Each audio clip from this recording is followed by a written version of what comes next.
How to add filters on NanoBanana AI. I'm going to guide you through the process on how to do it. Let's get started.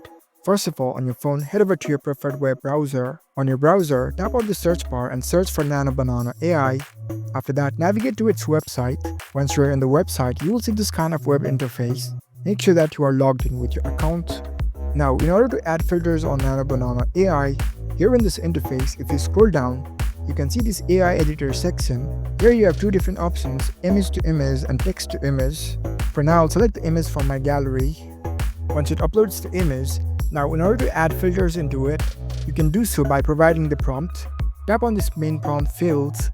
Now over here, you need to provide the instruction in your natural language.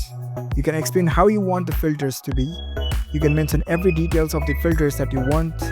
After you write the prompt according to your requirement, you can tap on this Generate Now button and it will edit the image along with the filters.